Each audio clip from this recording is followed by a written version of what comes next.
غرور نفس میں مبتلا ہو سکتا ہے؟ وہ تو پہلے ہوگا، وہ بالکل شیطان کا حملہ تو اس کے اوپر ہوتا ہے، بالکل نہ مبتلا ہو سکتا ہے غرور۔ اس نے اپنے نفس کو الہ بنا لیا، اے نبی اس کی ذرا وضاحت فرما۔ اس کی ہاں اس کا یہ ہے کہ اللہ اور اس کے رسول کے حکم کو چھوڑ کر اپنی خواہش کی پرستش کرنا، اپنے خواہش کے مطابق میری مرضی، بھئی اللہ کا حکم ہے، رسول کا میری مرضی، یہ ہے اپنے نفس کو الہ بنانا۔ گویا وہ اپنی مرضی کی عبادت اور پوجا اور اطاعت کر رہا ہے، وہ اللہ کی مرضی کے مطابق نہیں جی رہا ہے، اور اس کی تفصیلات ہیں بس۔ جی اور کوئی سوال؟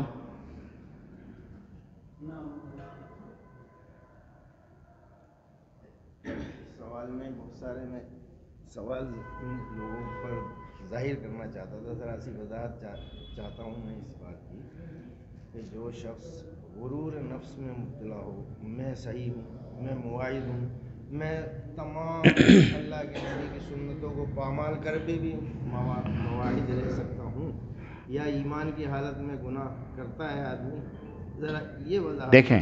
ہاں، یہ سے اللہ آپ کو جزائے خیر دے، آپ نے جو وضاحت کری اس پر میں جو بات اب واضح ہوئی نا، بات آپ کا سوال جیسا تھا اس کا میں جواب دیا۔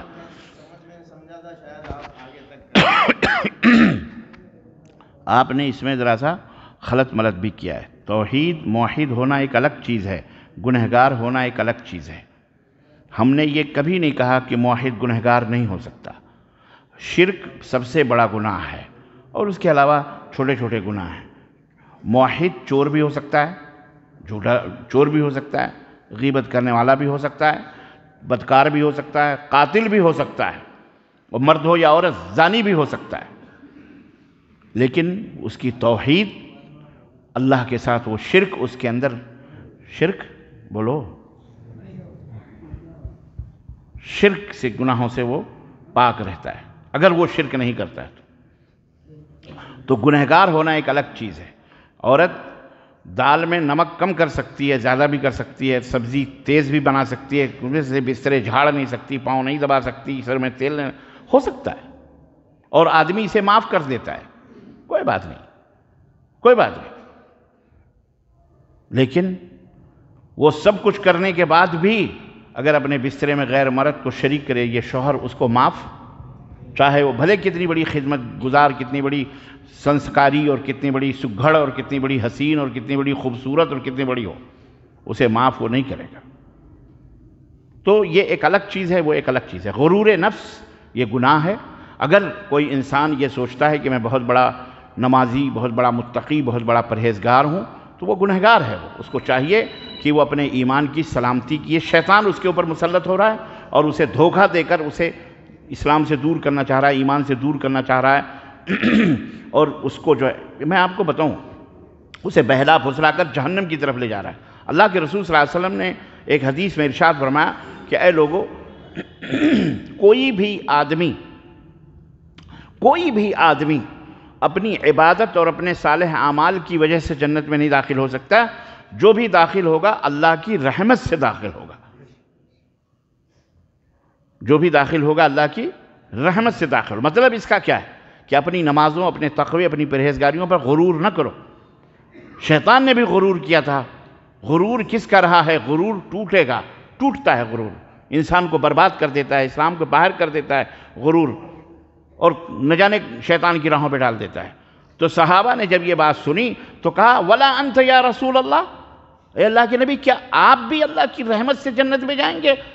آپ بھی اپنی رسالت اور نبوت جو اللہ نے آپ کو مقام اور رتبہ فضیلت اور اس کی وجہ سے نہیں جائیں گے؟ قَالَ وَحَتَّى أَنَا، اللہ کے نبی نے فرمایا میں بھی اگر جنت میں جاؤں گا تو اللہ کی رحمت کی وجہ سے جنت میں جاؤں گا۔ ختم معاملہ۔ یہ اللہ کی عظمت کو اللہ کے نبی نے بیان فرمایا، اور اپنے انکساری، اپنی عبدیت، اللہ کی بندگی کو یہاں ظاہر کیا لوگوں کے لیے کہ لوگوں اس طرح اللہ کے بندے بن کے رہو کہ میری شان تو یہ ہے انا سید ولد آدم ولا فخر، کہ قیامت کے دن لواء الحمد، حمد کا جھنڈا اللہ مجھے عطا فرمائے گا، میں ولد آدم کا سردار ہوں گا، ولا فخر، لیکن مجھے کوئی غرور نہیں، کوئی فخر نہیں۔ تو نمازوں پر غرور نہ کرو، شکر ادا کرو اللہ کا، کہ اللہ کا شکر ہے کہ جس نے ہمیں موحد بنایا، جس نے ہمیں متبع سنت بنایا، جس نے ہمیں نمازی بنایا، اللہ کا شکر ہے۔ گھمنڈ اور غرور نہیں کرنا چاہیے۔ شیخ صاحب ایک سوال ہے، جی، کوئی متقی پرہیزگار ہے اور صفیں درست ہو رہی ہیں، تو جو صف کے بیچ میں کھڑا ہوا اس کو جگہ دینے کے لیے کوئی جگہ دے سکتا ہے کہ آپ آگے آ جائیے؟ لیکن حق تو اسی کا ہے جو آگے ہے، اب وہ اپنا حق کسی دوسرے کو دے دے۔ کوئی یہ سمجھے کہ نہیں جب میں زیادہ متقی پرہیزگار ہوں تو اس جگہ پر میں ہی آؤں گا؟ یہ بہت چھوٹی چھوٹی باتیں ہیں۔ شیطان یہ غرور میں اگر اس کو مبتلا کرتا ہے تو اسے توبہ کرنا چاہیے، اور اسے تواضع اور انکساری، وعباد الرحمن الذین یمشون علی الارض ہونا، کہ اللہ کے بندے وہ ہیں جو زمین پر سر جھکا کے چلتے ہیں، تواضع اور انکساری کے ساتھ چلتے ہیں۔ جی، نفس پرستوں کو مشرک کہہ سکتے ہیں؟ نہیں، اسے مشرک تو نہیں کہا جا سکتا۔ تو افرأیت من اتخذ الہہ ہواہ، اس کی کیا تفسیر ہے؟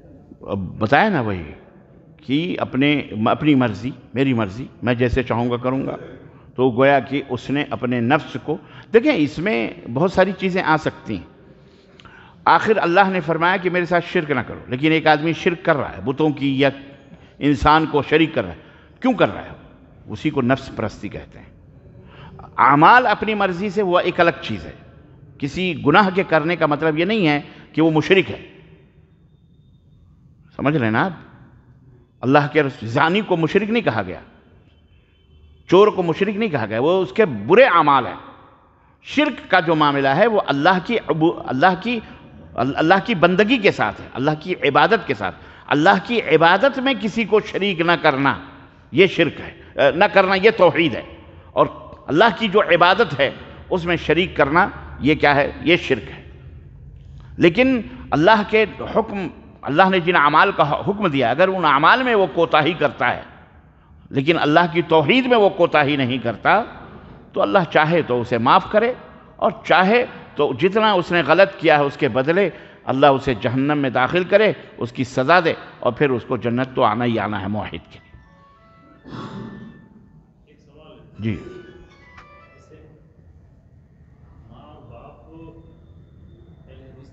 جی، جی، ماں باپ شرک بھی نہیں کرتے، بدعت بھی نہیں کرتے، ہاں، لیکن نماز وہ آدھا گھنٹہ ہنڈی والی پڑھتے ہیں، لیکن ریلیشن والے ان کو پریشر بناتے ہیں کہ تم یہ کرو، تم الٹے سیدھے کام، مطلب بدعت کراتے ہیں۔